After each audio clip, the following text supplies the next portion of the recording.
say the currency is king. They don't know a goddamn thing about who we are. What it means is what it's worth.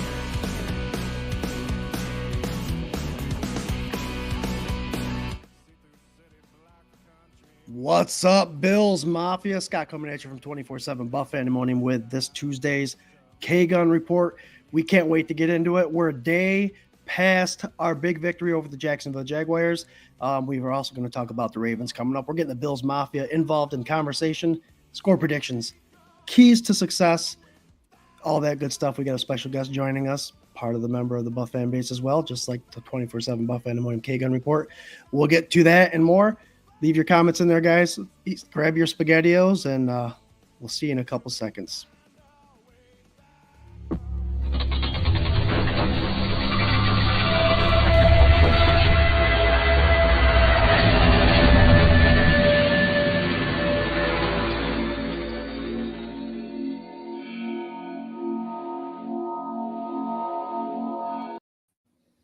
What's up, Bills Mafia? Hey, let's start off with that right away, guys. How are you doing? Whew, what a game last night. Tell me it wasn't bad to start off 34 to whatever the score was at halftime. And I mean, this is the first time in a while we've been able to just sit back and enjoy our sip beverage, whatever we're drinking on for that second half. But guys, look at the panel. We got a fantastic panel. You know, Swank is missing. He's got his music night at Crafty's Ales and Lagers. So if you grab your phone, you want to go listen to some music and the K-Gun Report, hit him up there in Phelps, New York. It's a pretty sweet thing. But I'm going to start right up here to my, where are you, on the left or right there, RT? Ryan Thomas from the Thomas Take Sports Podcast. What's up, brother? Big victory. Tell us what you're all about, my friend. Well, you asked me how I was doing, and then my response was, what a game last night, because when the Bills win, and they win like the way they did last night, sets up my mood for the entire rest of the week. And I'm all smiles, really excited to dive into last night and to dive into next week as well, as you alluded to, Scott. It's going to be a good show. Hell yeah. And Jerry Reed to the bottom of me. His face seems to be frozen. Jared, based on your response, how quick you answer me right here, I might have to give you the thumbs down to reboot. What's up, brother? What's Co-host of the K-Gun Report, Jared. What's up? Can you hear me? Am I good? Am I going? I can hear him good. You can hear him all right? Yep. I've had that issue where I can't hear or see Jared moving, but RT, if you notice anything, holler at me. Sure. Hey, Ryan, how you doing? Time I hosted with I'm doing good, Jerry. How about you? I'm doing well. We won't talk to Scott tonight. I don't care. I talk to him a lot. He's my brother, so I'll focus on you. Ryan, you're exactly right. What a game. This time we don't have to wait 10, 11 days to the next one. We have Sunday night coming up in 5 more days, I think. So can't wait to talk to the Mafia about this one and the next one. Let's go. 3-0, baby. All right. And before we get really started, I want to bring everybody's attention. We are part of the Buff Fan Base Network, the K-Gun Report, and Sunday Sessions, Buff Fan Base's pregame show, as well as Ryan Thomas's The Thomas Take Sports Podcast. So they're on all social media platforms. Hit them up, watch our shows, get involved. It's a great group to be a part of. And I can't miss saying that we're a part of, we're sponsored by 26 Shirts as well. Swank always tells you, he says the best, give them your money. They know how to spend it better than you do. But if you haven't yet, check out their sweet shirts online. Donations go to Western New York families. It's a win-win-win-win-win, and Swank will keep going on win-win-win. Hey, guys, can I get a win-win from each one of you guys? Win-win-win. There you go. And at the K-Gun Report, we like to hit up the comments first. So we're going to go ahead and see who's saying hello. Usually it's a pretty good family involved. I do want to throw this out there real quick. I got my SpaghettiOs. There you go. Very nice. I got them. And the Chef Boyardee is taking over the stores. It was hard finding these little buggers. I tell you what. Well, Man, we got Corey Blaine. At least you found them, though, right? That's all that matters. Right. Corey Blaine, ready for a great show. What's up, Corey? Those of you guys who follow the page, Corey left a nice little video of him chugging some meatballs. SpaghettiO meatballs. I just accepted Corey's friend request. So, there you go. Yeah, we're friends, Facebook friends. It's official. It's official. Awesome. It's really official now that you broadcasted it on the live stream. Yeah. What an amazing game, Lisa. For sure, that was an amazing game to watch. It took these mini buys. I tell you, it was a long time. We don't have, like Jarrod said, we don't have to wait as long as we did before. Joey Hatch, 12th Man Mafia. What's up, Joey? Patrick Hughes, what's up, Mafia? Are we ready for victory Tuesday, K-Gun style? Get the crack in your beers and SpaghettiOs. Woo! Cheers, fellas. Are you guys drinking tonight? You know, why not? At some point, I'll have a Labatt Blue close by. There's always one nearby. You know. Oh, Room wait, temperature? here's what Doesn't matter. It's all good. Room temperature or not, either way, it's the preferred choice, no matter what. There you go. Anna Barasco, happy K-Gun Tuesday, happy Victory Tuesday. What a solid game. Let's go. It's fun having Sunday sessions and the K-Gun report back to back. Joey Hatch, Buffalo 24/7. What's good? What's good, Joey? Lisa says hello, Scott. Hi, Lisa. What's up, Lisa? Yeah, Corey Blaine said the SpaghettiOs worked again. There's a thing going on, guys. 24/7 Buff Pandemonium. We're chugging some SpaghettiOs out of the can. Buffalo Spartan did it as well, and it seems to be bringing us pretty good luck there. Mr. Reed, good day, brother. Buffalo Spartan, Mafia, mount up. Yes, yeah. Mount up. Lonnie says, good evening. Good evening, Lonnie. Her son, Josh was at the game. Sent us some nice pictures. That's what football does. John's Bills are 3-0. Let's go, Buffalo. Guys, honestly, when we did our schedule predictions, I'll start with you, RT. Did you think we'd be 3-0? I mean, how did you picture this first quarter of the season? Well, it's not necessarily a quarter anymore because there's 17 games. How did you both of you guys think? We'll start with you, RT, about this first quarter of the season. Sure. I thought they'd be 4-0, which is kind of a prelude to what we'll talk about. But I thought that they'd be 4-0. Listen, I mean, Arizona's much better than what they were a year ago. They got more skill. Miami's always, they're a divisional opponent, but we've been beating them down for this almost entire Josh Allen era. And then Jacksonville was due to come to Buffalo and due to get whooped by Buffalo in Orchard Park, New York, I should say. Not Buffalo, Orchard Park. Shout out to OP. And that's what's happened so far, so there's been two essential beatdowns. You could say three, because from the second half on against Arizona, they beat them down in a comeback effort. Then the game against Miami was a complete beatdown. Last night was, I think that was the most complete performance I've seen from a Bills team, from a Bills game in maybe a week. So it just goes to show you where this team is at right now. They are hot, and they're here. Oh, for sure. And I think the analysis people and everybody, all the professionals, saying that's the most complete first half that they've ever seen out of Josh Allen. Mm-hmm. Jarrod, where'd you see us 3 to 4 games into the season, man? Well, you guys know where I was for the whole season, 17-0, and we're on our way there. We're at 3-0. Before the season, can you hear him, RT? Yeah, I can hear him. He's all good on my end. Okay. Yep. So again, Ryan, I'll talk to you, Scott. Go away. That's good. But no, to be honest with you, I was expecting 17-0. Obviously, there's hard games throughout each. You got to play one game at a time. But looking at this, like Ryan said, these first 3 games are going to be tough. Arizona's improved. Miami, I was honestly thinking we'll split this year 1-1. We got one already. They were supposed to be a high-powered offense that no one was supposed to be able to stop, but we did it again. And then this week against the Jacksonville Jaguars, they were supposed to be second or another year in with Trevor Lawrence as their quarterback, Etienne as their running back with a stud receiver. The defense was piled up with Allen and Walker and all those guys, so it was supposed to be a legit force. And we've knocked 3 of them out already. And Ryan said again, 3 games, 10 quarters we've been dominant. So it's amazing to see what Josh Allen does when he's free from number 14, when he's free from having to give somebody enough targets to make them happy. It's a whole new Josh Allen. He doesn't feel like he needs to be pressured to do any specific thing each play. He can just dump it off like we saw him do, the swing passes, dump off to running backs. and not feel pressured to give somebody the ball. And MVP year, man, he's going to keep going. As long as that line, which they did a great job this past game, keeps it up, this is going to be a fun offense to watch all year long. 100%. Well, for 100% for sure. And we were lucky enough to see some of those backup linemen come in the fourth quarter. Alec Anderson was out there.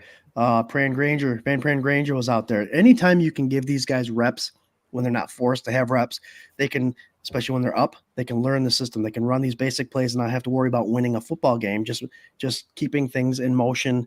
And those are beautiful reps that they can get. That's going to help them on later in their career for sure. For sure. Let's see, Alberto. What's up, Alberto? Hello, everybody. Dominant win. It sure was. Mary Jane Brown Hughes says, good evening. Wow, best Bills game ever. Keep eating those SpaghettiOs. Let's see, 26 shirts. Patrick says 26 shirts has a cool 716 show shirt. They have a bunch of cool shirts. Yeah, they got a lot of cool ideas. Mike vote. It's 8 p.m. on a Tuesday night. Where else would you rather be than right here, right now? How about John Fina's little? I mean, when these players get recognized, it's a beautiful thing. But it seems like they're getting used to how the microphones work in the stadium. When you first saw it starting to happen, they were speaking fast and you couldn't catch up to the voice. And John Fina was nice, loud. He said it nice and slow, so it wasn't echoing, and everyone was on key. That stadium was loud when they were saying all those things. What do you guys think about that? Goosebumps. I thought the atmosphere was perfect. I loved how ESPN portrayed that atmosphere with Von Miller talking to the sideline reporter just as he's about to put his helmet on to run out of the tunnel. I thought that was a really cool moment. I thought Von Miller owned the moment. And I really loved to see John Fina, get his due, get his shine as a great Buffalo Bill that he was. Yeah, Jared, you said you get goosebumps when you see them doing this. Is that pretty sweet to see them do that when they get recognized? Yeah, every time anybody does it, it's awesome. And John Fina nailed it. Like you said, Scott, he did a great job with said it so everyone can enunciate everything, so everything could be heard. And the mics were on that day because it sitting and watching it from the TV, it was loud. It was loud.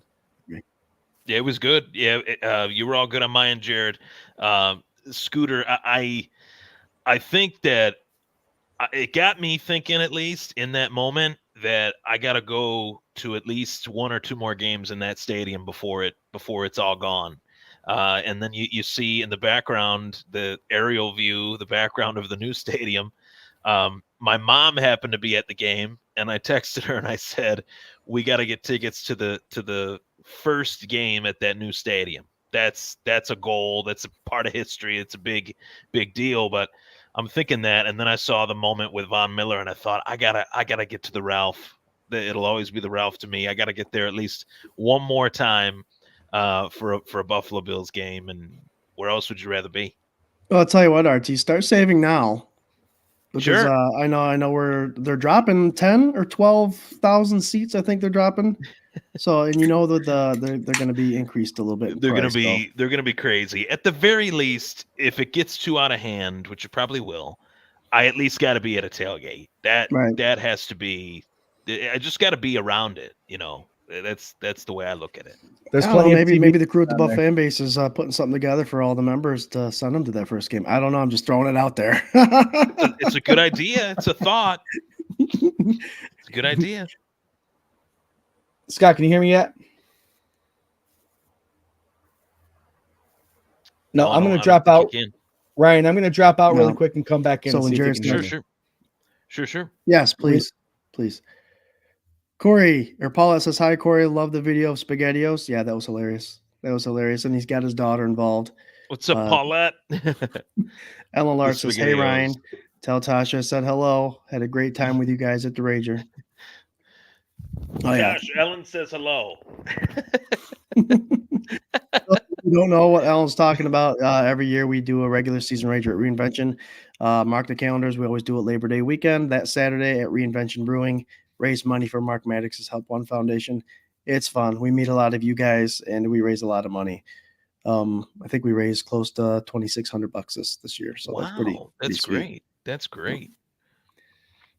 Adam Barasco, yeah. Every time we played the Jags in London or Jacksonville, that was a statement to the Bills. At least Jacksonville is not good. Yep, we finally got them. I'm sorry, guys, if I'm catching up on the comments. You guys are killing it as always. Lots of crow pie being served up for the doubters. Damar Hamlin. Let's go there too. Let's go there. I mean, some thought him being on the team last year and even making this year's team, it was because it was a sap story. Let him be on the team. He's been through a lot, blah, blah, blah. Poyer and Hyde are gone. He's not going to make it. They bring in a rookie. They bring in some veteran leadership, RT. He's a starter. Mm-hmm. He's helped shut down that Waddle and Hill offense, and they did what they did against the Jacksonville Jaguars, and he got his first pick yesterday. Yeah. What did seeing Damar Hamlin, how did that make you feel when you saw all that coming down and how he's doing these first 3 games? Honestly, I got really emotional and I'm gonna get emotional again because God damn. I honestly the moment he picked that ball off, you're watching the game, you're in that moment, and you're like, wow, what a great play. But then, and that's Damar. He's made many great plays. He made many great plays prior to what happened on that night against Cincinnati on Monday Night Football. And he got the opportunity again because he worked at it. We've talked about that. You know, he earned the right. I went to the training camp. I thought he was the best safety on the team, and that included Taylor Rapp. I thought he was the best safety on the team by far. And Cole Bishop was out the practices that I went to, the training camps that I went to, so I didn't get the chance to see him. But out of the guys that were there, I thought Damar Hamlin was the best one. And you see a celebration after he, he runs to the sideline, he's waving on the crowd. It's like this guy has gone through something that nobody can relate to. There is not a single person that played in the National Football League, to my knowledge, that at least in the modern era, that has gone through anything like Damar Hamlin has. Right. To get back to where he is. He's a hero. And it sounds cheesy, it sounds corny, but he's an inspirational hero. And I think he's got a great career ahead of him. I think he will be known for the moment, but what he did to get through the moment and what he'll eventually become as a huge part right now of this defense. And this defense is humming. This defense is humming just as much as the offense is.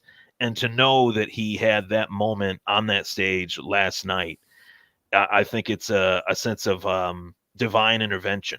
A moment where one moment was really, really rough on Monday Night Football, but things came full circle by the grace of God. That guy is wearing Buffalo Bills red, white, and blue, suited up in a big game and making a big play.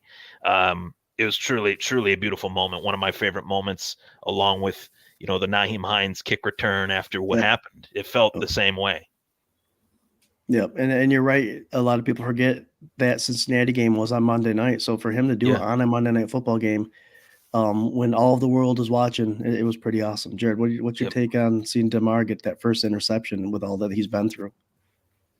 Yeah, with great preparation and opportunity, that's when you have your luck, and that's how you become successful. And this guy's worked hard his whole career, and unfortunately, he took that hit a couple years ago that had to make him take a couple steps back and fight for his life.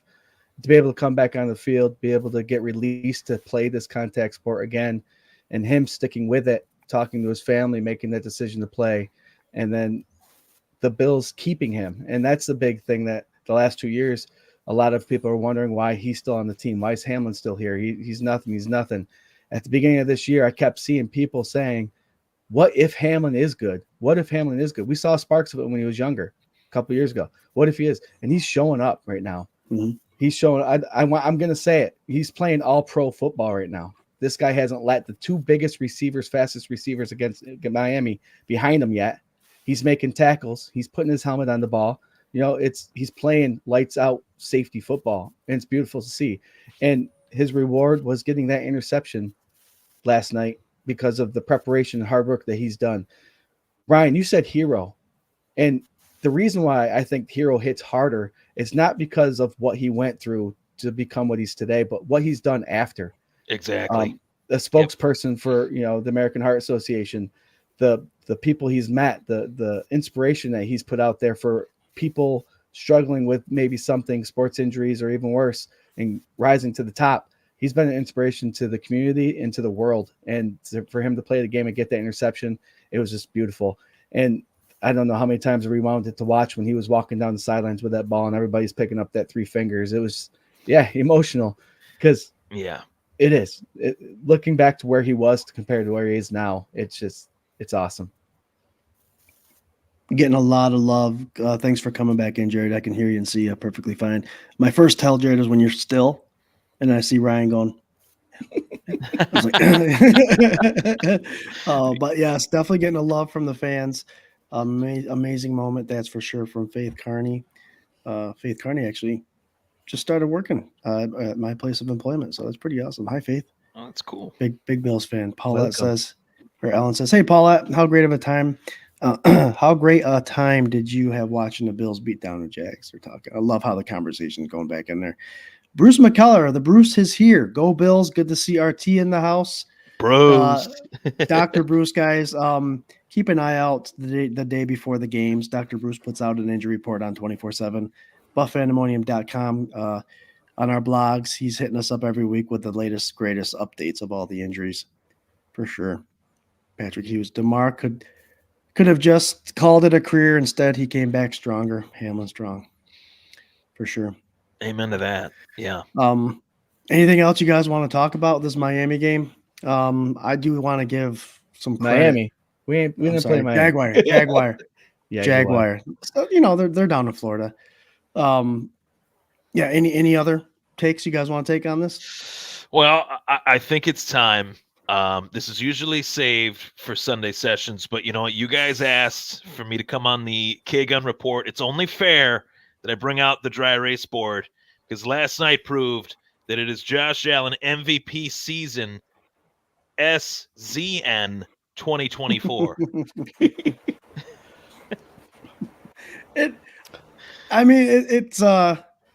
It's amazing to see, and you didn't even notice it. Josh Allen did not have to take the team on his back yesterday. It didn't even look like it.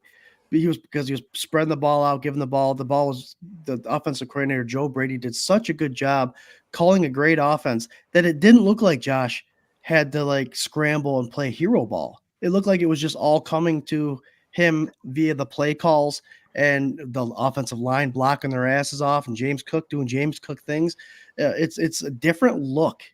It's a different look, and that explains why he hasn't had the turnovers. He has a fumble. The interceptions.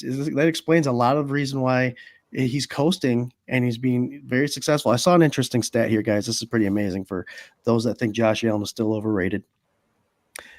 He's got another quarterback first. The first quarterback in NFL history to have a 75 completion percentage, 4+ TDs, no turnovers, no sacks, and led his team in rushing in one game. Balling, spreading the ball around. I think that overrated talk. Do you guys think these 11 guys that voted for him being overrated should come up? Every week it should come up. It should come up every week. Should they say who? I want to know who the hell said who they are. Yeah, they should reveal who they are, and they shouldn't have a job. They should be fired from whatever job they have and never work in football media ever again. That's my opinion, but I digress. Now, what are they watching? What sport are they? What player are they watching? Another? Do they think they're watching another team, another quarterback? I don't get it. I don't see anything in the last 7 years that says that Josh Allen is overrated. I've said to Swank, I've said to Scott, I've said to you, Jarrod, underrated. That's the word that I would use when talking about Josh Allen. Mr. Flow State. Like last night, Scott, you made a great point that it didn't really look like he had to do a lot, but this guy was in a zen flow state. How many guys caught a ball last night? 10, 11 10. Different? I mean, it was ridiculous, the amount of spreading the football, motion. I thought it was one of his best games that he's ever had statistically, especially in a half. But what a different type of leader he is now than what he was even a year ago. Yeah, he had 9 receiver catches 9 individuals caught the ball before the half was over. And, James Cook could have had a big one there, but he kind of flipped off his fingertips. But, yeah. I have a question. I have a question for you guys. So if you're a quarterback and someone calls you overrated, there's another group of people on that team who are going to take that personally as well. And those are the guys who are going to keep him clean. And I think those hog mollies up front are also trying to prove a point that my quarterback's not overrated. He's the best in the damn league, and we're going to prove it. We're going to give him all the time in the world. He's going to run where he needs to, and he's going to show you guys why he's not. And I think personally that those offensive linemen took a personal hit too, because that's their quarterback. Yep. Yeah, Deion Dawkins, all pro. Connor McGovern moves to center, and he fits like a glove. Osiris Torrance was the best rookie offensive lineman in the league last year by a country mile. And Spencer Brown just gets paid because he just does what he's supposed to do. They have no flaw on their entire offensive line. Usually teams have more of a run blocking offensive line or more of a pass blocking offensive line. They're great at both. I think right now they have the best offensive line in the league. That's just from what I've seen through 3 weeks. James Cook, Ray Davis sprinkled in, and Allen being protected with a hurt hand that was brought up in the comments. I look at how great he's been able to play even while injured because of the offensive line being able to protect him. It's incredible. Oh yeah, there's a great point. You both with taking it personal and just letting things happen the way they do to prove that you are the MVP, and he's only getting better. Before we go to the next game, I do want to give some shout outs. Obviously, Keon Coleman got his first touchdown catch. But remember, the guy's not fast and you can't create separation. Another first touchdown for Ray Davis as well. So good for him. Good for Ray Davis. Javon Solomon, a guy that we're all hopeful to come in and maybe take some pointers from Von Miller, came in and got his first sack of the year. Hill obviously got his too. So a lot of firsts that happen, and it was awesome to see these young bucks come in and start padding their stats a little bit in this extra time. All right, let's go back to the comments. Buffalo Spartan says, Nick Wright was one of them, probably the guys he's talking about commenting overrated. Was it players? Was it players or was it media? It's players. I think it was. I know that there was an executive that said that he was overrated as well, which that is, I mean, Bean called that guy out, called him a coward. Yeah, Bean called him out. I think you referred to him as an idiot. Yep, that's what I saw, which is a good description for sure. They're idiots everywhere, he said. Yeah. So my question is, RT, and I know you pay attention to this stuff. Where did Josh Allen rank in the top 100? Do you know? He was 12th. Okay, so are those the same people saying he's overrated? Those are the peers. Those are the peers, yeah. So, and then, even when they put those lists together, there's all pro players that are featured in that show, and they're saying there's 11 or, 10 guys better than Josh Allen in this league. Like, and that's really hard for me to wrap my head around. There is maybe, and I'm saying maybe, only one player that I would put slightly ahead of Allen, and that's Mahomes. So people could say, oh man, we don't want to say that he's better than Allen. Unfortunately, he's got 3 Super Bowls. So it's really hard for me, not to, but it's like the slimmest of margins, despite him having 3 Super Bowls and Allen having 0. If I had to pick and start a team from scratch, that's a different conversation. I'd take Josh Allen 100 times over 100 times. So it's really shocking that he is still looked at as this afterthought, despite what he has done in this league, which has been break Buffalo Bills records, do things that no quarterback has ever done, break Steve Young's records, break Favre records, Elway records, guys that are in the Hall of Fame, and this guy's only 27, 28 years old. Yep. That's nuts. You mentioned the hand earlier. Our doctor, Bruce, the resident doctor, it appears that it's just a soft tissue injury of the hand, possibly an injury of the interosseous ligaments that hold the hand bone together. Generally takes several weeks to heal. For anybody that's injured their hand, it's like that deep bruise where it feels like you're all those little bones in there. You get it hit hard. It is painful because there's a lot of movement in there for sure. Thanks, Dr. Bruce. I'd just like to throw out a reminder for everybody. And Ryan, like you said, Mahomes does have those rings. That's the Right. biggest difference. But Right. if you're looking at head-to-head, Josh Allen has a winning record against Mahomes and the Yeah. Kansas City Chiefs. The rings are the only difference, Yep. right? And if we didn't judge things on rings, which you don't have to, it's just something that some people do. I look at player for player, and it's the same argument that I used to have with my buddies when we'd swim in my buddy Tom's pool back in high school.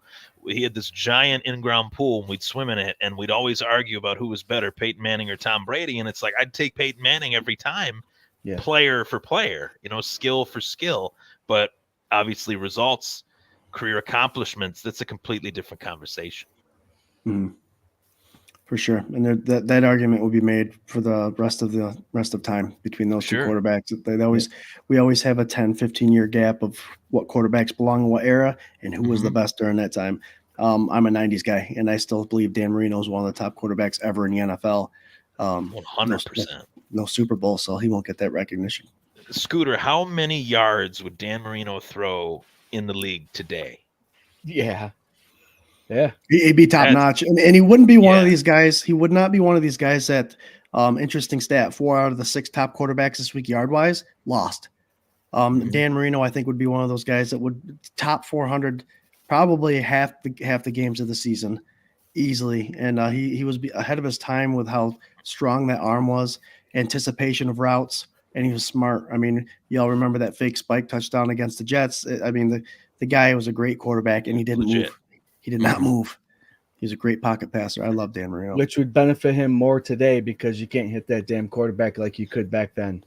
Those quarterbacks, Bernie Kosar, Jim Kelly, Testaverde, Marino, those guys were hard. Those are men right there. I would say Josh Allen fits in that mold. He's got that toughness. With today's modern aspects of the game. He's a true throwback. And I mean, in terms of like all-time great like quarterbacks, I always talk to my dad about like the all-time stuff, and he says like there isn't a guy that I can really compare Josh Allen to, and I'm like, is he a John Elway, Brett Favre, Big Ben, like Dan Marino hybrid? Like Brett, like who can you compare Josh Allen to? And the guys that you can compare him to, they're all Hall of Fame icons of the sport, legends of the sport. So just goes to show you the trajectory that he's begun, and that he's only going to continue over the course of his career. Yeah. Adam Brasco, Marino is a great player. Hell yeah. Adam Brasco also brings up a good point. We will get to this next game, but there's a lot to talk about.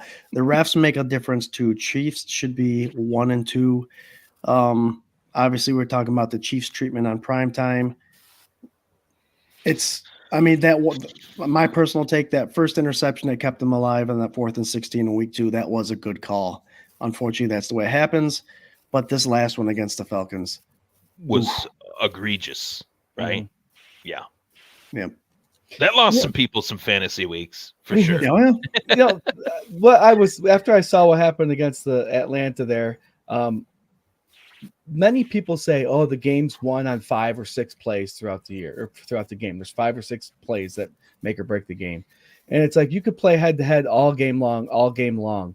But when it's the last play, well, we should have won it earlier anyway. If we were good enough, we would have pulled away. That last play would have won the game.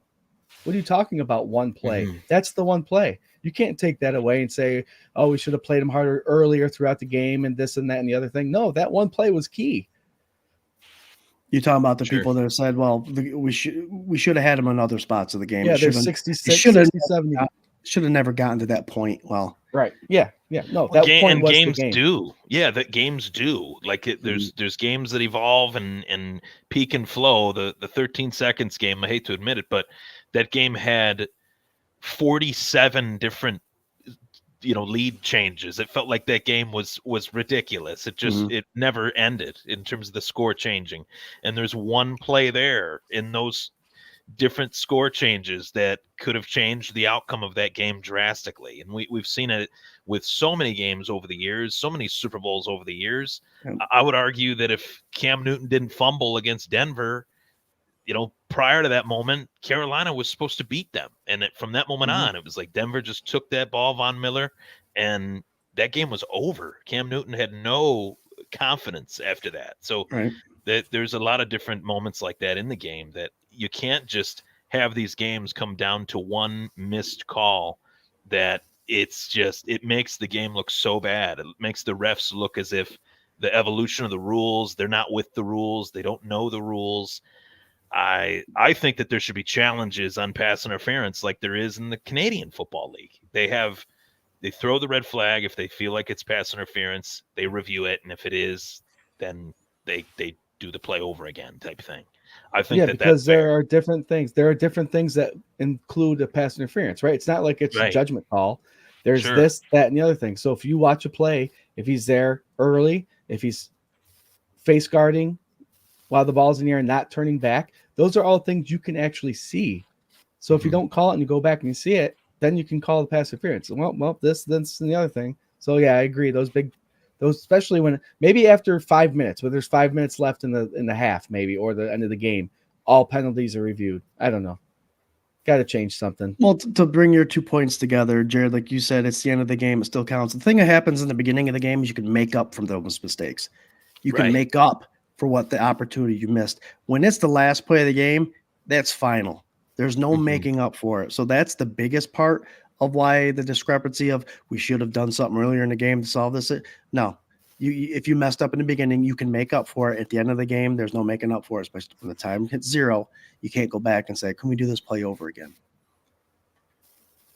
All right, before I get heated, because I'm tired of the rest dictating football games, I want to mention that we are part of the Buff Fan Base Network. They're doing great things over there. A bunch of shows throughout the week. The Thomas Take Sports podcast is one of those shows. Ryan, when do you air? Wednesday night at 8 o'clock. So tomorrow night at 8, I will be on. I'll be recapping this game from this past week, the Bills and Jags blowout. Of course, the Bills blowout of the Jags, and then previewing the Ravens game, because this game is the game of the week, I think, in the National Football League. It's on Sunday Night Football for a reason. 2 quarterbacks, one overrated, one underrated. You take your pick. One should have been the MVP last year. One was the MVP. Yep. I digress. Yeah, there you go. The Thomas Take Sports podcast, part of the Buff Fan Base Network, and we are all sponsored by 26 Shirts. Hit them up. They've got a new shirt out this week. Check them out. Helping Western families here in New York. Win, win, win, win, win, win, win. Guys, we're 3-0. Like Ryan said, we are playing a better than the 1-2 record would suggest in the Baltimore Ravens. Not only do we have to play them, they're trying to win more games and pull a bunch of games together, but we're playing at their stadium. So an away game for Buffalo traveling out there, it is definitely, in my mind, the top AFC conference game of the week. We go 4-0, winning this first quarter of the season, or 3-1 with a bunch of other 3-1 teams in the AFC. We'll go right into the key factors. We're going to talk offense right off the bat, seeing how let's just keep rolling and go offense. Jared, I'll start with you. What is the key factor in your mind for the Buffalo Bills offensive success against these Baltimore Ravens? I think it's going to be time management.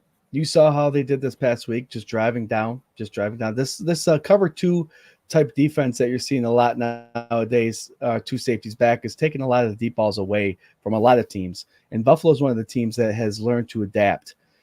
So I think they're dinking and dunking. Allen's not being restricted on where he needs to throw. He's free. He can throw it anywhere. And I think that this offense is going to just continue to roll. I think that if they just keep listening to Brady's game plans have been magnificent. Just listen to that, do your job. And I think that's what's going to be the key. Is I'm just going to say, it's Brady's continuation of keeping the playbook open and letting Allen play Allen football free. There you go. It seems like he's got a pretty good understanding of the defenses he's been playing. We've obviously had a longer time, 11 games in between the 2 games that we just played. A little bit of a shorter week now, we can call it, even though it's a week. RT, what are your thoughts? What's the key to success on the offensive side of the ball for Buffalo? Honestly, I refer to it as tight end university with Dawson Knox and Dalton Kincaid. I want to see more of those 2. I thought they did a really good job last night of getting both of those guys in the game plan. And yeah, 10 guys caught, a pass, 9 receivers, but I think that they have a very underrated motion game in this offense that's actually helping the bigger guys get open underneath because they're worried about Curtis Samuel being in motion, being on a drag or a curl route on the outside. Worried about Keon Coleman for all the criticism that guy had in the offseason that he couldn't separate. He's a very strong, physical wide receiver that not many corners understand yet because he's so new to the game. So that's a mismatch in terms of how green and raw he is. There's not much tape on that guy. So get Knox, get Kincaid, get Coleman involved in the offense. And I think I know Josh Allen is playing this game the way that it's meant to be played. The quarterback is meant to spread the ball around. He's meant to move the chains, be methodical. That's what leads announcers to say, oh, he's 5 yards here, 5 yards there. But those 5 yards add up. Before you know it, they're on their own 30, and then they're on the 20 in the red zone, just like that. Just with the Khalil Shakir, with a Dawson Knox here, a Dalton Kincaid there. I guess I could say everybody eats, right? That's the analogy, and I want more of that. But I also want to see the 2 tight ends that I think are the best 2 tight ends on one team get their due, get their share. There you go. Paulette Brown agrees with you. I've been clicking on the comments. I think everyone is going into that mentality of everybody eats. Me personally, guys, and I'm going to say it this early in the season, Josh Allen definitely is playing MVP football, but I'm going to go out on a limb here, and I think I'll have a lot of people agreeing with me that if you were to vote offensive MVP so far for the Buffalo Bills is James Cook, mostly because of what he's able to set up. Looks like Joe Brady is going after him quick because of his fresh legs. Let's remember, in Georgia when he played, he did not run the ball out. He did not get a lot of touches. He was a magnificent wide receiver out of the backfield, and so we see Joe Brady not only letting James Cook run, which it seems like that is a skill that he's learning still on the fly and getting better and better every week. But he's got that artillery and that arsenal of catching the ball out of the backfield. Obviously, he had that one drop that we saw, that deep ball. But James Cook, for me, I think the key to this offensive success is make that defense focus on him, kind of like what the Jaguars had to do right off the bat, especially after that first drive. Those first 15 plays that Joe Brady dialed in, and they always tell about that's all scripted. That's all. Every offense comes into every game with their first 15 plays scripted, exactly how they want to do it. That's setting a tone. It's creating a scenario where they can keep using similar plays and similar scenarios and calling an offense that way, and that seems to be benefiting. So for me, hot start just like last week, and started off with James Cook feeding them everywhere. So the linebackers have to start pulling the defensive ends have to start respecting the edge, and then you'll have Josh Allen having forever to throw the ball, and we see what he did. Scott, you mentioned that they run in familiar plays. There was 2 plays last night that they ran the same exact play twice in a row, but they had 2 options. They passed it to the right. Allen pulled out and passed it to the right and got a big gain. Same exact setup, same exact play, handed it off to Cook, and Cook ran up the field for like a nice 12-yard run. So, yeah, it's a lot of moving parts, and Allen's got to make the read, and he's doing it. Oh, hell yeah. Brady. Yep. Let's see, Corey Blaine, we need to acknowledge this offensive line monsters this year. RT mentioned that right in the beginning of the show. Top offensive line for sure so far, with the holes they're creating for the running game and with the blocking and the time they're giving Josh Allen for sure. Nate Nacho, what up, Reed boys? Adding that swanky stand in. What a game. Nate Nacho, if you watch Sunday Sessions, you would understand that it's Ryan Thomas, co-host of Sunday Sessions, with Swank and myself. What a game. Coaching staff getting their flowers. But shout out to Big Baller Bean for assembling this roster. I heard 9 of 11 on offense were drafted and 8 of 11 on defense were drafted. So go Bills. Hell yeah. And RT will probably, you could tell us the UB players or the Buffalo players that are on there, they're undrafted free agents that are making a name for themselves. Yeah, Ingram, obviously Joe Andreessen, who was active. He was on the sideline, but he was active with some of the injuries that Buffalo's had. He's a Lancaster legend, pun intended. He was a really good wrestler in high school. I actually got the chance to coach him. I was telling you about that. Scott at the Rager, really humble kid, hardworking kid, and obviously Buffalo Joe. It must be just something in the water in this area that, if you're born and raised here, you know what hard work means, and you know what it means to be humble. So I'm really happy for him as well. Cam Lewis, who's been a part of this team for quite a few years now. I think it's his third or fourth season, and he's been used as a nickel corner to back up Teron Johnson. He's been used as a backup safety when Poyer and Hyde were hurt, and he's a really good player. He makes really nice tackles, and he's somebody that I'm really excited to see him grow and continue to play. Oh yeah. Nate Nacho says apologies to Mr. Ryan Thomas. You're good. You're good. You'll know on Sunday sessions. Tune in Sunday. You'll know what I bring to the table, as Scott and Swank do and Jarrod does. Patrick Hughes does have one thing to say. The Swanky stand is going to need to up his beard game to be Swanky. 100%. I mean, to up it, I don't know if I could up it that much. I don't know if Tosh would really look at me the same way. I got to keep up appearances. You know what I mean? So I'll leave it as this. This is freshly barber trimmed. So, there you go. We'll see. If it continues to grow from here, how it looks. We'll go with that. Love it. So the general consensus here, guys, is that Buffalo keep the foot on the gas on offense, spread the ball around like you have, and just Joe Brady, keep doing what you're doing. So far, it's been successful. Obviously, we're going to talk about the defense. This offense basically is what's kept this team alive as far as the Ravens go. Jarrod, I started with you last time. RT, I'll start with you this time. Same question, opposite the side of the field. What is the key to success to stopping Lamar? Henry, who seems to be coming into his own. We knew he would eventually. And this high-powered Zay Flowers, high-powered. I mean, what is the key to success for these guys? Well, honestly, you kind of touched on like how they're ranked. Lamar's the weapon one, but I think the Ravens made the biggest offseason acquisition free agent wise of any team when they went out and signed Derrick Henry. There's a stat out there that when Lamar's in the backfield in shotgun, they give one look, but when Derrick Henry was in the backfield for the Titans, they stacked the box. No two players are as, kind of spied in the case of Lamar or as stacked in the box as Derrick Henry is, and rightfully so, because he's been a juggernaut of a running back since day one, dating back to even his high school days. Go check out Derrick Henry's high school stats. You will not understand how it was even legal that a guy that young could get the ball that much in high school and be that good. Or be that big. I mean, it's the stats are one thing, that size is another. That's true. He's getting the ball 30 or 40 times a game.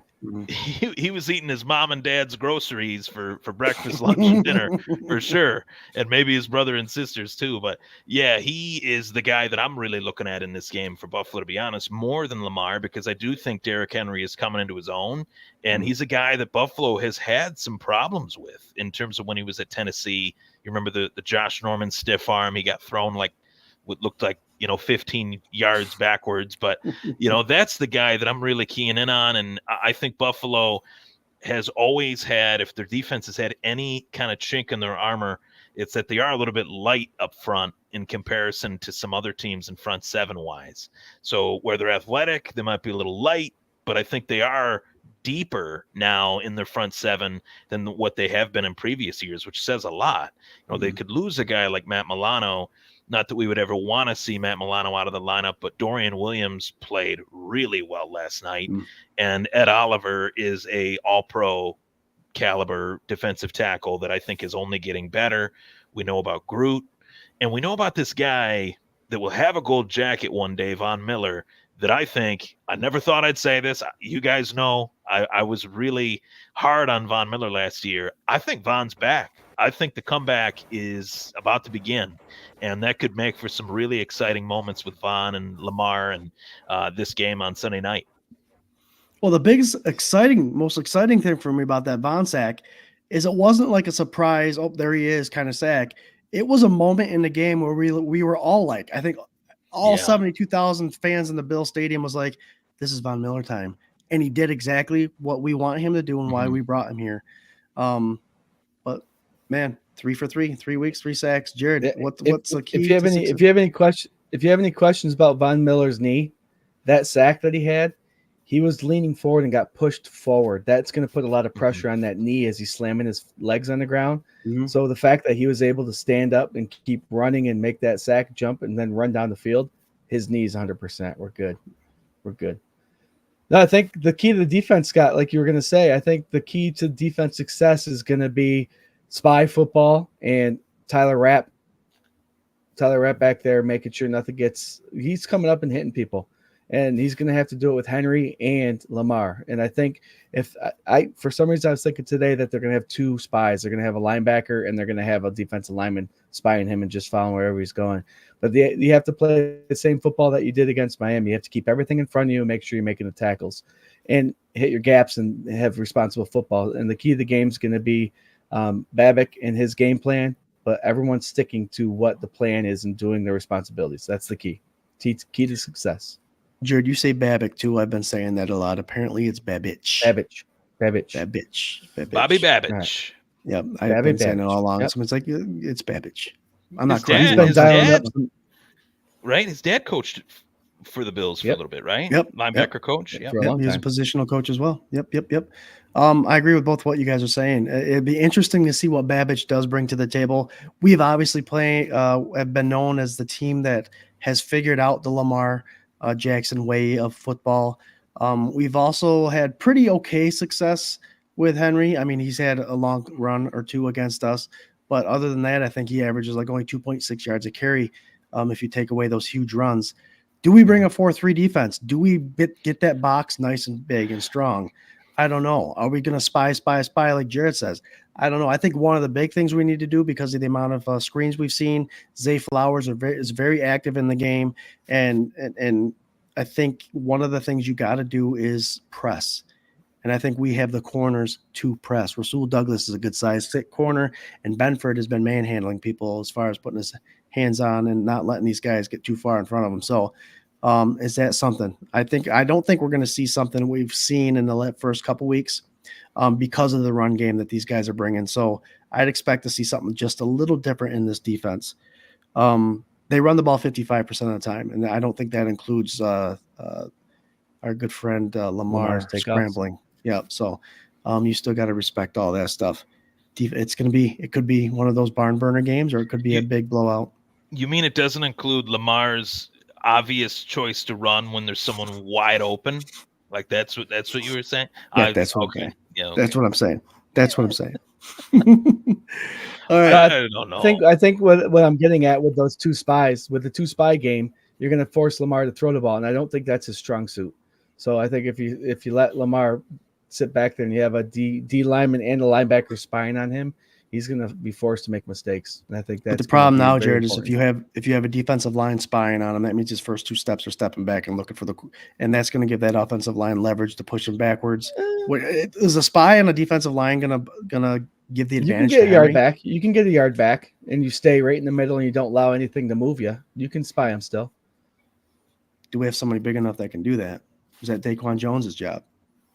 Who do you choose to do that? That's the tough decision. Yeah. Because you don't want to choose maybe a guy like alternate it. Yeah, you don't want to choose a guy like Greg Rousseau to do that. And I did see them do that with Greg Rousseau against Kyler Murray, and I didn't like it. That was one thing that I really didn't like in that game, because Greg Rousseau is their most premier pass rusher that they have. And I will say that over Von Miller. He's in his prime. He's getting better. He's a mismatch. But honestly, I don't think it really takes a lot to look at the tape and say, this is where Lamar is uncomfortable. This is where Lamar is uncomfortable. He uses his ability to run to pass rather than using his ability to pass to run. Mm-hmm. Unlike, like Josh Allen, he uses his ability to pass to run.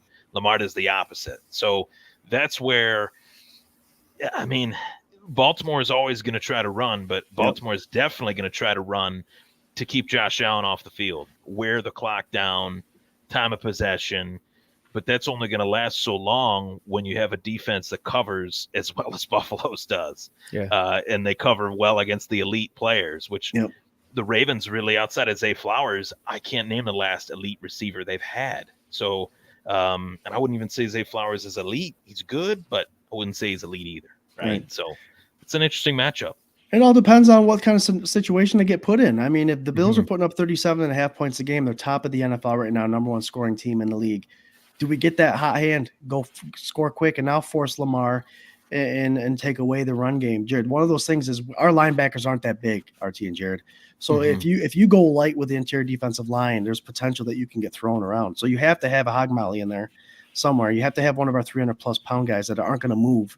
And then you got to keep the Dwayne Carters and Eddie O's out there that can move. So I would hate to see Eddie have to drop back and cover and spy. It'll be an interesting. And I think it depending on how our offense is handling things will probably determine how this defense is going to handle Lamar and crew. Or just to throw it out there, another option you could do is not do a spy and blitz and force him to go a certain direction. Right. Trap him in a rollout. Yeah. We'll see. Can't wait. Collapse the pocket and make him step up. That's what I would say. Literally collapse the pocket, dare him to, I would even say if they want to dare him to run, I would dare him to, because that's really the only yards that I think that they're going to be able to get is via the run game. I don't predict Lamar throwing for 300 yards against this Buffalo Bills defense, maybe not even 200. Right. So it's just due to the coverage that 4-2-5 that's lost guys like Teron Johnson. Hopefully he can come back soon. But Sean McDermott always seems to be able to find these guys in the secondary. And that was why a guy by the name of Teron Johnson picked sixth Lamar Jackson in that playoff game. So it's going to be very interesting. I don't see much growth in Lamar Jackson's game. I see what he is, and what he is good, sometimes great, but I don't see much evolution. I'm not seeing it right now. Right. So let's transition, guys. We just talked about factors of the game. Give us your X factors. Jared, we'll bounce back down to you. It's different than keys of the game. Obviously, keys could be schemes and all that stuff, but what the X factor can kind of be the same thing. But pick one, offensive or defense. We'll just pick one. What is the X factor? What is the key determining factor of this game for the Buffalo Bills' success to win? I'm going to hit them both. Mark Maddox always says coaching puts these players in the position to win.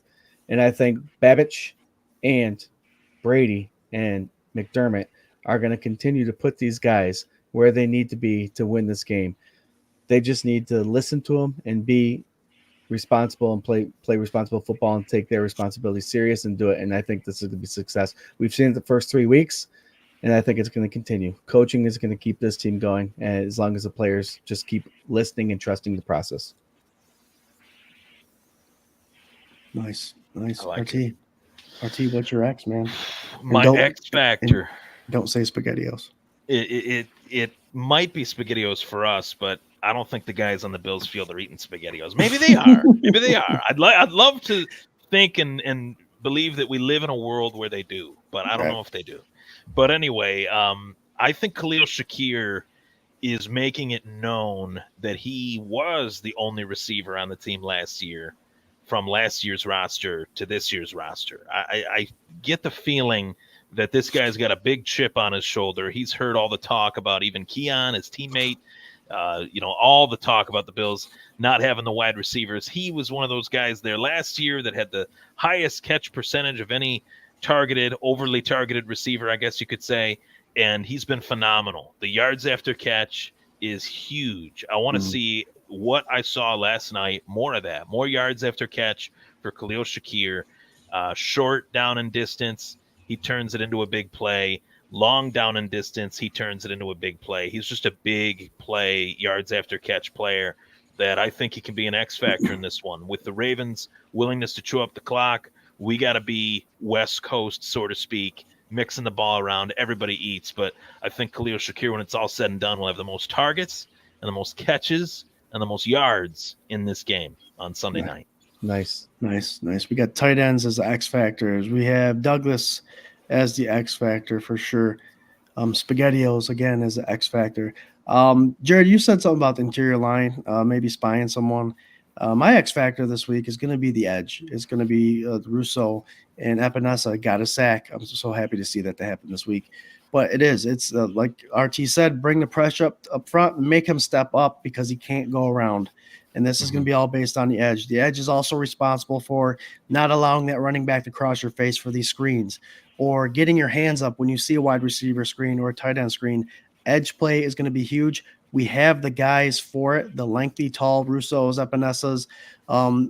Solomon's not that tall, but he's got long-ass arms if you see him.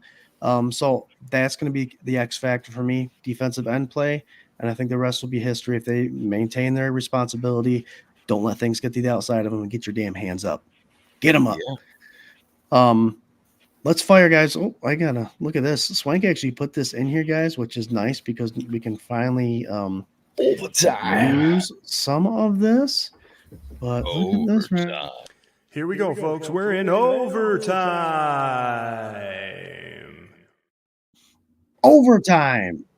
where we aren't responsible about the hour that we're trying to keep, and we don't get in trouble for it, so we're going to keep doing it. Brought to you by SpaghettiOs. So what we like to do this time of show, guys, is score predictions. So throw out your score predictions out there. Jared, did Eli give us his score prediction for this week? Nope, not today. All right, well, look on social media because I'm sure Eli will throw his score prediction out there, and we'll get that out for you guys to see. That little bugger probably get it right. He's pretty accurate with his score predictions. Let's go. Obviously, we'll start there. We'll hit up the AFC rivalries, and then we'll hit up a couple of these toilet bowl games. We'll do final thoughts and wrap it up. Score predictions. RT, what you got? Score prediction, I'd like to say this will be a close, competitive game, but, man, Buffalo is on fire. They're humming. But I do think that this is the toughest opponent that they've faced to date. So with that, I do believe it'll be a little bit closer than what we've seen these last 2 weeks. I do think that Buffalo will put up another 35-plus point effort. I'm going to go 37-28. And that's good enough for me. It's kind of a 1-possession, 2-possession game almost pretty much, but I'm going to go with that. I think it's going to be closer, but I do see Josh Allen showing that he should have won the MVP last year. This is not a popularity contest. It's most valuable player. Who is the most valuable player to their team? Josh Allen's been the most valuable player, I think, in the league since he became the Buffalo Bills franchise quarterback. So I'm thinking that Josh Allen really shines bright, maybe less of a restraint this week on his left hand that allows him to hand the ball off a little bit more properly, allows him to be a little bit more comfortable. But the fact that this guy's playing as well as he is with the injury that he has just goes to show you just how great he is. And I think he's going to put up a huge day, and the Bills are going to be 4-0 heading into week 5. Nice. What's up, Jerry? Nope, I'm going to say the same exact thing as I said last week. I think the offense is still rolling and the defense is still rolling. If these guys can just listen to Babbage and Brady, it's going to just continue to roll. I'm going to stick with it. I'm going to stick with 35 to 17. 35-17 Buffalo Bills. I'll say that's been the second time in 3 weeks you pick an odd score. That's why I took it out of there. 36 would have been a weird one. Looks like the trend of 30-plus points. Bills have been doing it all year. So far, they're 3-0 with the 30 scoring 30-plus. We got 35-21, Patrick Hughes. Zarla Zwemmer says 31-29. We have a 34-17, Bruce McKellar. Josh Cook, 35-14. There he is. There's brother Josh. Close one for Corey Bland, 38-32. Adam, 31-24. Shane Becker, 28-23. 28-37 Bills. That threw me off a little bit. That's Shane. The same score as me, Shane. I like your thinking. There you go. Dave Augie says 27-10. The Nacho says 30-20. My score prediction is 35-24. That offense stays hot, and the defense does a good job containing. You're not going to shut them out. This offense could be very potent as far as the Ravens goes. So you're not going to shut them out. It's going to be a tough game. Plus you're playing there on prime time, so that's going to be a good game. Good game. Ellen Lartz, 38-21, and Buffalo Spartans, 38-16. Would you believe we all had the Bills winning? Yeah. All right, let's go to hit up some of these division games. Not a very impressive week, I'll tell you. I think the total wins between the 3 games are 1, 2, 3, 4, 5, 6. 6 total wins out of these 6 teams that are playing. So let's hear it, guys. Denver versus Jets. RT, well, for all these 3, we'll start RT. Go, Jared. So RT, you first. Jets versus the Broncos. Jets versus I go Jets. Their defense is lethal. Aaron Rodgers looks like he's having some fun, which is really hard for him to do, it seems. So I'm gonna go with the Jets. There you go. I got Jets too, Jared. What do you got? I got the Jets as well.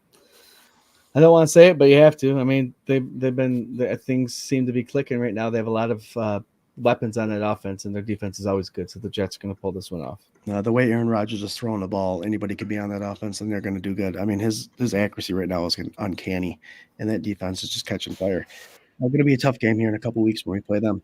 1-2 Patriots versus the surprisingly 1-2 Niners. Who you got, RT? I'm gonna go Niners here, getting it right.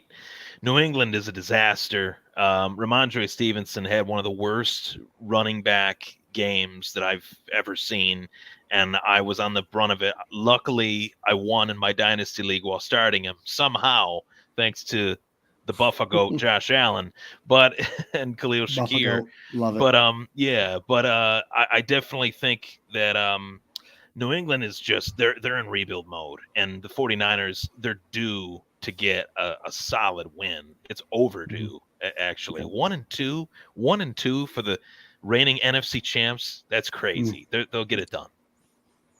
Who you got, Jared? Yep, I have 49ers winning that one too. I'll make it quick. Niners.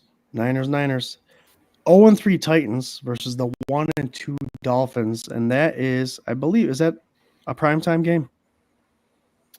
No, I don't know. I don't believe so. I don't think so. I hope not.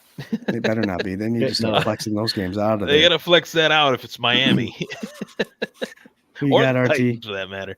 I'm going to go Tennessee. I think Miami's season is over. I think the Titans are very bad, but Miami has no offense without a quarterback. Yep. It's just Devin Achane, and Tyreek is not getting the ball. Waddle's not getting the ball. They got to figure something out at the quarterback position. Whether they bring somebody in from the outside, I don't know, but I'm going to go Tennessee. I'm right there with you, Tennessee. Yep. There you go. You know what they say. A lot of Tennessee Titan fans out here. Buffalo Spartans also going Tennessee. Dolphins are on a third-string quarterback. Corey Blaine picked the Niners earlier. Weimer says Titans. They got a couple toilet bowl games, and the surprising 0-3 Bengals. Ooh, man. Against a team that we didn't think we're going to win a game all year, Panthers. Bengals versus Panthers. Is this where the Bengals get their first win of the season? Maybe start turning something around a little bit? Yeah, I would say so. Maybe Andy Dalton has a revenge game against his old team a little bit. Didn't even think about that. There you go. But I think Cincinnati will get it done. That was also a great game last night, the Cincinnati Bengals and the Jaden Daniels show. That kid is pretty good. He's a pretty good quarterback. So, but I think Cincinnati's going to get it done. Pretty sure you ranked him as the top quarterback, and I think I saw. I did. Yeah, I did. Yep. Jared, who you got? Cincinnati winning this one. Yeah, I think the fans out there, the Mafia, is going along with you. Nate Nacho does say it's the Red Rifle revenge game. Erg. All right, I gotta go to the bathroom. We're back. I was gonna say you're getting antsy. I see you. You do the sway I do when I got to go. All right. I always pick the Browns game. Swank always picks the Browns game only because we always pick the other team. 1-2 Browns versus the 1-2 Raiders. Since Jared's not here, we could talk a little more, RT. I'm going to go ahead and say Raiders win this game. But what do you think about? Go ahead and give your your winning prediction. But what's your thoughts about coach's comments about players making a business decision, and at some point the coaches are going to have to make a business decision based on those players? Honestly, I agree with it. If the player isn't performing and early in the season, everybody wants to win. Everyone's trying to win. You got to win as many games as possible every week. Go 1-0 every week. But if you get off to a bad start in an NFL season, it's really hard to climb out of that. So the Raiders are looking at it saying, well, Minshew hasn't really done what we had thought he would do. We have another option. were willing to make that switch if things don't get better, and they want to win. And to me, it's kind of the whole, if you're not trying to win, what's the point? What's the point of this? So I do understand it. I don't know if it'll lead to the results that the Raiders want if they do make the switch from Minshew to Aiden O'Connell, but nonetheless, I think that Minshew will hear those words, and I think he's going to play really well this week against a surprisingly really good defense in Cleveland. They've been good the last 2 years with Jim Schwartz running the show there for the Browns D, but I think the Raiders will get it done. I'm gonna go Raiders. Raiders Browns, Jared, you're up. Perfect timing. Look at that. Raiders win it. All right, well said. There you go. The fan base.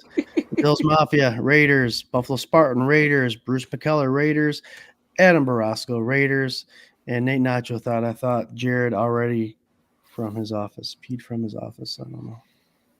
Do you pee from potted? Potted. I think, yeah, potted. Pottied. Pottied. Yes, pottied. Yeah. There you go. All right, guys. Great show. The comments were like crazy, guys. We had 750 right now watching live. You guys are kicking ass every week. But we usually end the show with the final thoughts. RT, I'll start with you. Share to the fan base, the Bills Mafia, where they can find you, when to listen to you, and then love having you on the show as always, my friend. Yeah. Always a pleasure, guys. Really great to see you, Jared. Really great to see you, Scott, as always. You guys can check out my show, the Thomas Take Sports Podcast. It'll be live tomorrow night at 8. And you guys can follow me on X at Ryan Thomas Take.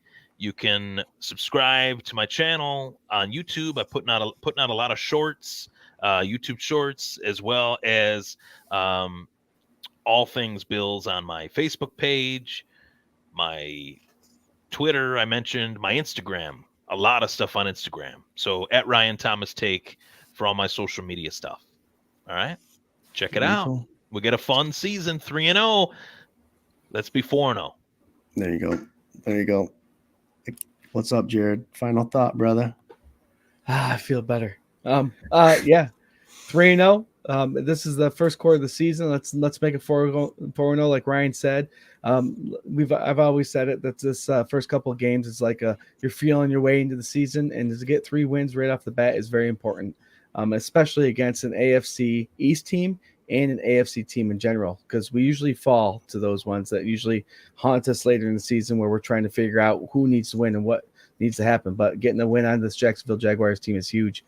Look for Sunday sessions, guys. It's always, I don't partake, but I love watching these guys chat. It's 30 minutes of nonstop go, actives, inactives, and any last minute news. And Scott, Swank, and Ryan are on top of it. 30 minutes, they fit it all in, guys. So Sunday, I'm imagining it's going to be about 6:30, 7 o'clock for that show. Next week, Mark Maddox will be joining us. He'll be talking about this Ravens game. So I'm looking forward to that. Until then, enjoy the week. A couple more days till football is back. Go Bills. There you go. Now you took my final thought away. I like to just preach, guys, one game at a time. They're a lot more fun to watch that way. I was able to kick back, relax, had the man cave open, 2 TVs, 2 Monday Night Football games, which is awesome.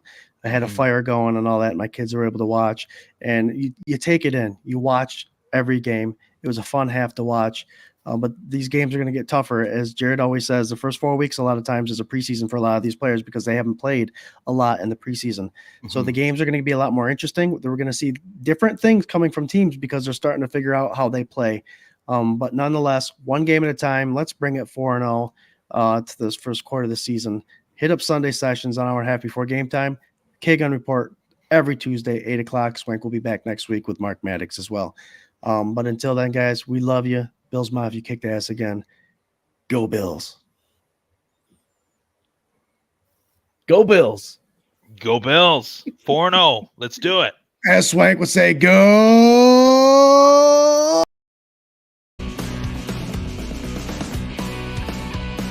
Candidates on verbal killing spree. Blind sheep fall to their knees. Choose a side. Let the right